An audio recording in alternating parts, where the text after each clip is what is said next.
पाप का नाश करने के लिए, जुल्म अत्याचार का नाश करने के लिए वो धरती पे अवतरित हुए और हर युग में अवतरित होने की बात उन्होंने की। तो न जाने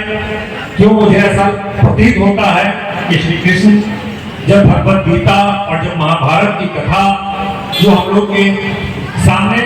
आता है, किसी न किसी माध्यम से यह बताया जाता है कि ये लगभग 5000 वर्ष पूर्व की यह घटना है,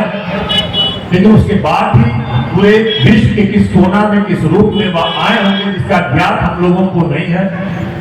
और हम लोग एक रूप में जानते हैं कि भारतवर्ष में श्री कृष्ण के रूप में आए, एक राजा के रूप में आए, लेकिन मुझे लगता है कि वो दुनिया के विभिन्न राष्ट्रों में आए होंगे, विभिन्न देशों में आए होंगे और जहां भी जुल्म, अन्याय, अत्याचार हुआ होगा उसको नाश किए होंगे और एक सही रास्ता, सत्य का मार्ग बताने का उन्होंने काम किया होगा। और वहां भी वो किसी न किसी रूप में पूजे जाते होंगे, उनका आराधना होता होगा, जिसको हम लोग मान रहे हैं। और हम किसको मान रहे हैं? हम श्री कृष्ण को मान रहे हैं, किसी और नाम से लोग उनको मान रहे होंगे। तो मेरी समझ है श्री कृष्ण जी के जीवन से मुझे लगता है कि पैदाइश से, बाल अवस्था से लेकर अंतिम जब तक वो धरती पे रहे, उन्होंने पूरी मानवता को संदेश दिया। किसी जाति, धर्म, क्षेत्र के लोगों के लिए वह संदेश नहीं, पूरे मानवता के लिए संदेश था। जिस तरह हम लोग देखते हैं कि श्री कृष्ण जी मित्रता पढ़ लीजिए तो मित्रता किस तरह निभाते हैं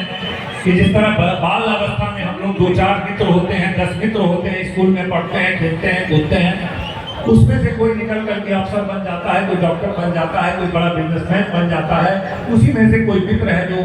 बेचारा कमजोर है, वो नहीं पढ़ पाया, वो पान का दुकान खोल लेता है। तो उसी को उन्होंने एक संदेश दिया कि उनका एक बाल अवस्था में मित्र सुदामा हुआ करते थे, जो साथ में खेला कूदा करते थे। बहुत दिनों के बाद, कई दशकों के बाद जब ये राजा थे